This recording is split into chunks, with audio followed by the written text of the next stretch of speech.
Welcome to episode one of the Soul Seeker podcast. Today, I will be sharing all about my own spiritual journey, how I found my purpose, and what the spiritual awakening was like for me. It all started really for me when I left college.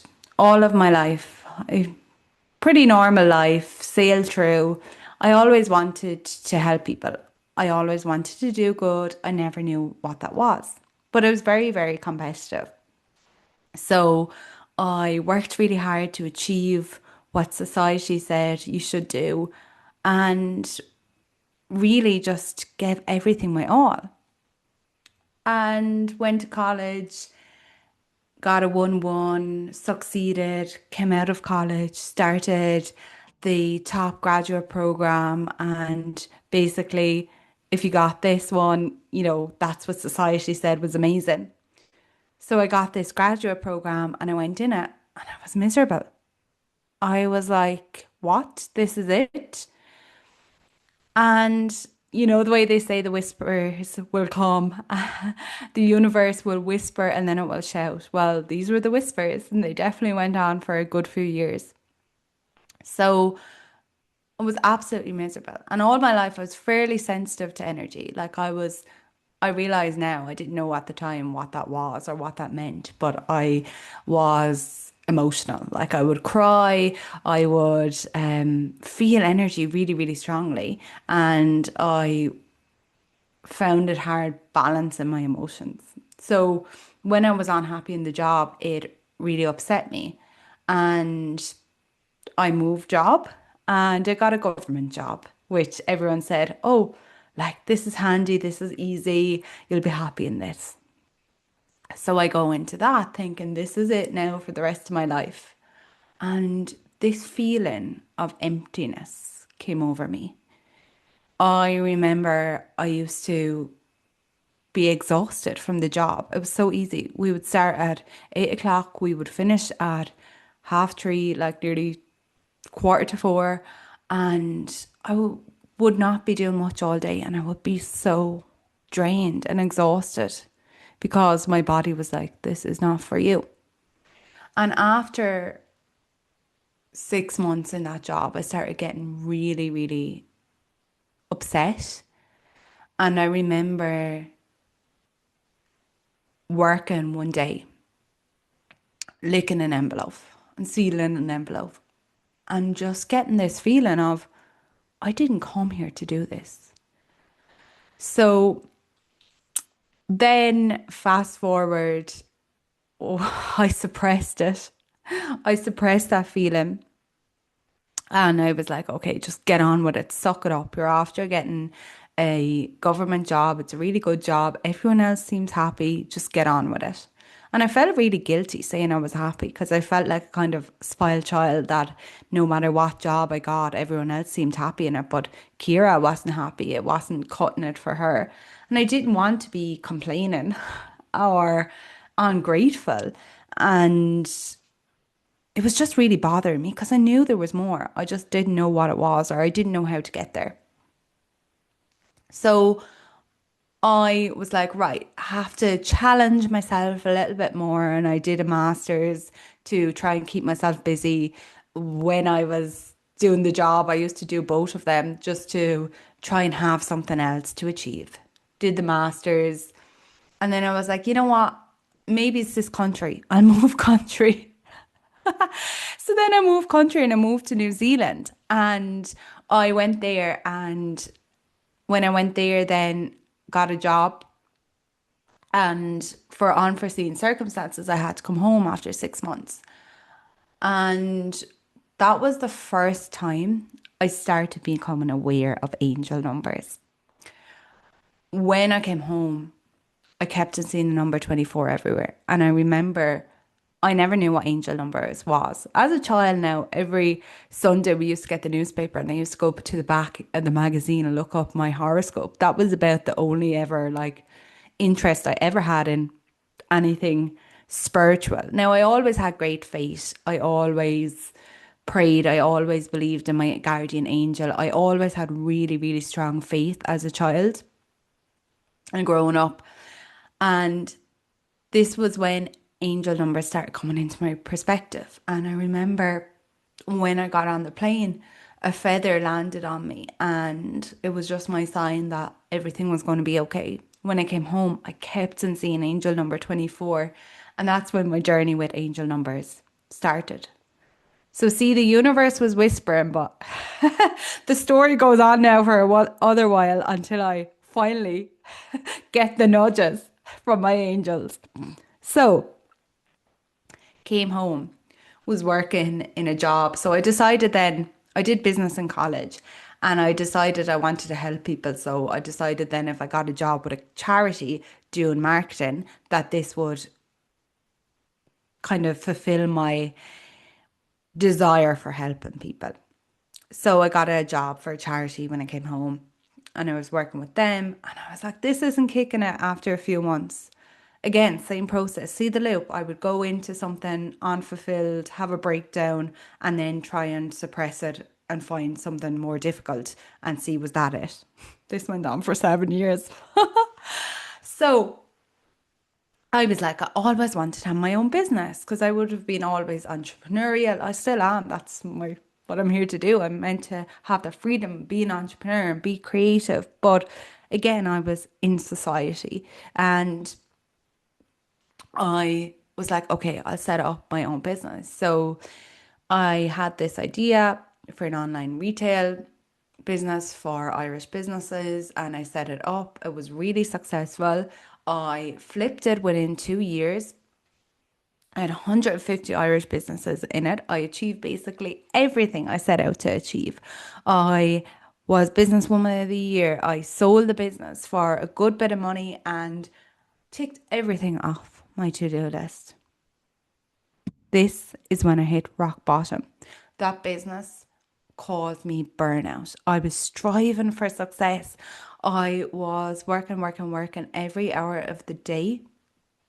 And it started showing up physically in my body with ovarian cysts, IBS, missed periods. My body was trying to tell me something was out of alignment. I started getting anxious, panic attacks, and it was just like I was trying so hard for so many years and nothing was going my way. And I remember thinking to myself, all I want to do is good. Why are things not flowing for me? So I sold the business and was like, right, all my problems will be gone, anxiety, everything will be gone when I sell the business. Sold it, achieved everything on my list. And lo and behold, I was more anxious than ever. I was left feeling this emptiness again, feeling like there's something missing. And then the anxiety, when I stopped then working every single hour of the day, my body could actually feel the anxiety so intensely. It was like all the emotions that I suppressed for years started to come up. And I remember just before I sold the business, I was bawling crying one day. And I was like, there must be more to life. There must be more. Like, why am I so stressed? Why am I so unhappy? Like, what the feck is going on? And I went for a walk and I was so upset because I felt just so lost in life. And I felt so guilty about it because I have, at the time, I had a loving boyfriend, which is now my husband, and my family, my friends. You know, I have everything you could desire. And I felt so guilty because I was so grateful of everything I had in my life, but yet I was miserable. And I was on the walk anyway and I was crying. I went to my favorite place. It's a wood, Crew Wood, it's called. So angelic, beautiful energy there, which I know now. But I went there and I parked up the car and I remember the radio was on. And just as I closed the windows and went to turn off the engine of the car, the girl on the radio was talking and she was like, you just need to know that you have a team of angels and guides and that your path is guided and that everything you're going through is happening for a reason and that you have a spiritual team guiding you. And I wasn't into this stuff. I said, like, I was brought up like most Irish households, brought up Catholic and said my prayers. And I always had that faith and I always prayed and prayed to my guardian angel. And my that religion aspect looks completely different now as I'm gone down the spiritual, but the main aspect was I always had faith. So I heard this and I was like, it was just this remembrance washed over me. And it was like, what if I have a team up there in heaven looking down on me and this is all part of the plan? What if that was true? And it just came dropped into me. As I said, I never realized I was intuitive or I got these downloads or I was a channel or anything before because I was on the wrong path and I was so blocked out to it all. So, but this message obviously got through and came to me. And it was just like a realization. It was like a spark flicked. And I was like, oh my God, I think it's going to be all okay. So anyway, continued my walk. Went back to bawling, crying, worrying about everything. The feeling lasted for a few minutes. And I went back to crying then and I was sitting down and I was like feeling so empty and lost again. And next thing, I saw this big flash of white light. And that was my first ever time seeing or feeling energy. And that for me was my angels, my guides showing me that everything would be okay and everything would work out. At the time, I didn't know what it was. I had to go home and Google, and I saw a big flash of white light. What is this? And then when I started putting things together, I was like, oh, and I started looking into all of this. So I then realized that I was the problem. I realized that all of the jobs that I went to, trying to look different countries, trying to look outside of me, that I had to start looking within me. And that's when I did. I started looking within. And I don't know how I came across Reiki, but I went and I was shaken the first time I went. I was so nervous. I was so afraid. I don't know why I was so afraid, but it was like my soul knew that this was it. And you know, the way when you're on the midst of a breakthrough, you're more petrified than ever. Like, I would not be nervous doing so many things that maybe should make me nervous, but yet going for a Reiki treatment or some simple things that are out of my comfort zone and in soul alignment and on that soul aligned path petrified me. So went to the Reiki session and all this anxiety that I had just went. Oh my goodness, like it was so powerful. It just went. And I could never explain why I was anxious. I never knew why I felt all this anxiety and panic. I know now that I'm extremely sensitive and I held so many other people's energies and emotions and all of this. But back then, I didn't know why I was anxious. I didn't know why. I couldn't explain. I went to therapy, couldn't tell them that didn't work. Whereas when I went to Reiki, gone. Anxiety gone. And I was like, what? And the guidance the lady gave me, I was blown away. I was like, a little bit freaked out, to be honest. I was like, how does she know this information about me? So I went to a few sessions and then I realized then that she was just picking, now I know she was just picking up the energy and getting intuitive guidance. And it was just because it resonated so much with me. That's why I was like so in shock. I was so amazed by it.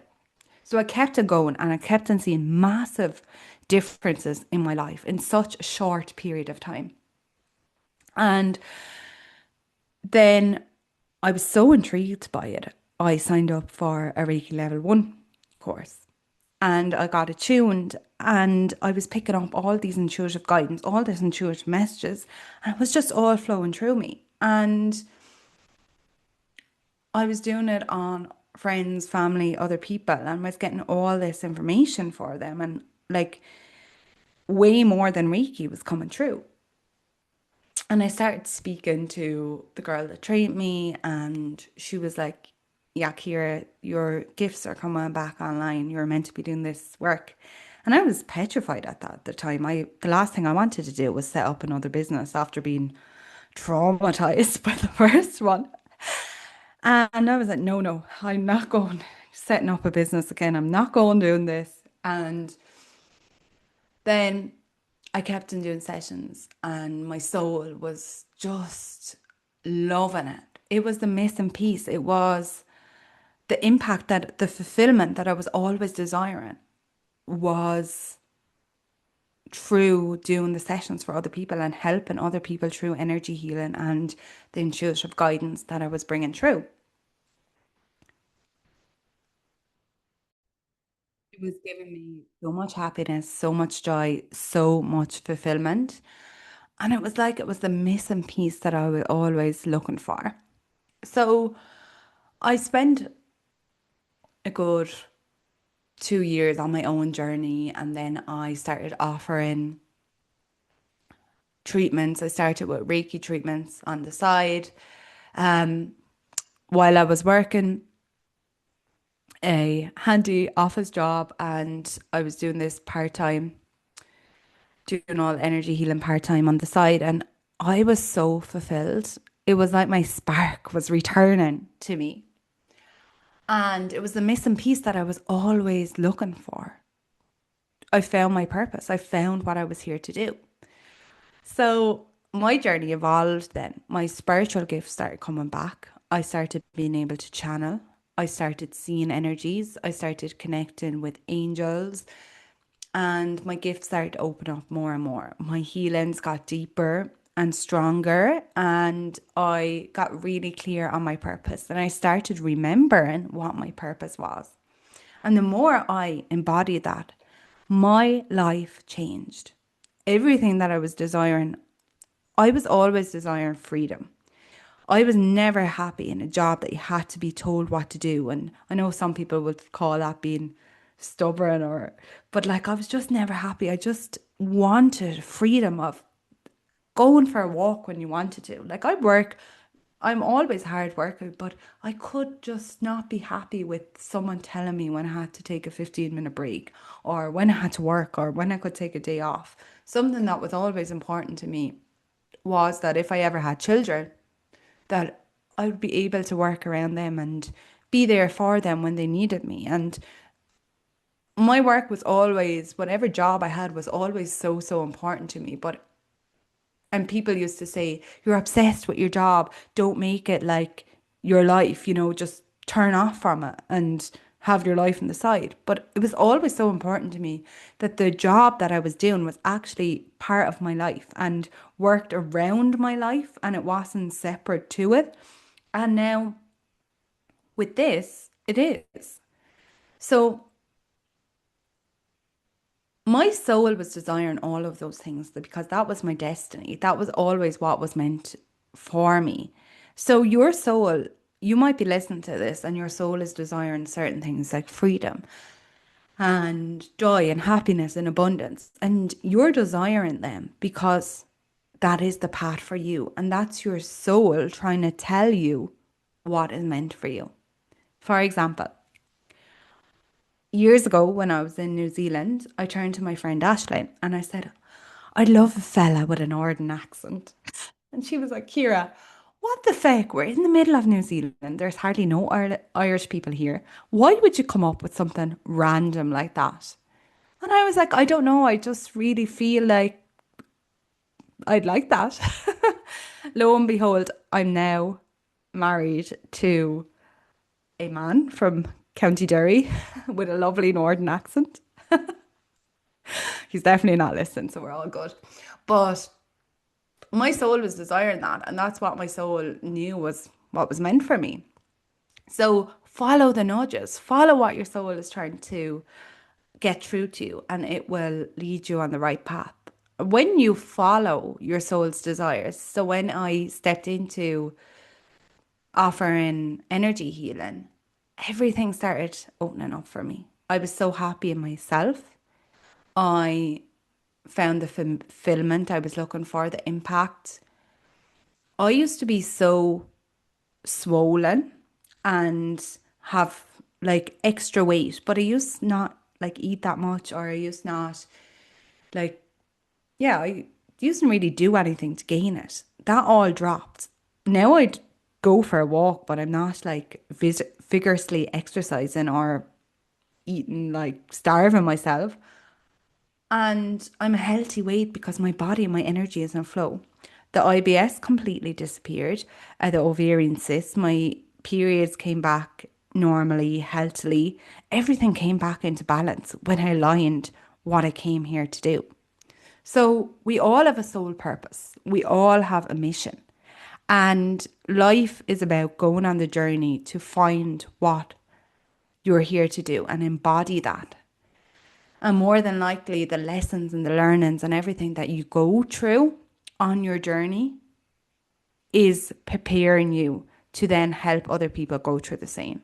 So, my sole purpose is to help you find yours and to support you on that journey and that path. And everything I do, from my soul readings to my soul activator, my 12-week group program, is all to let go of anything that's not serving you and help you step into the life of your soul's desires and embody your soul purpose and connect with your light and your truth and remember your true essence.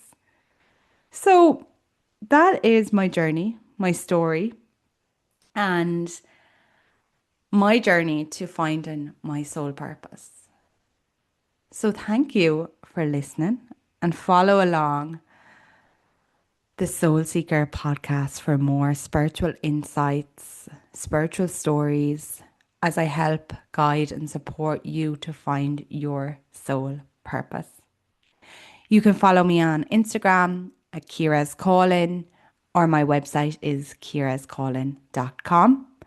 If you enjoy this podcast, please be sure to subscribe, leave a 5-star review or a comment, and let me know how it was for you. Sending so much love, and I will chat to you soon.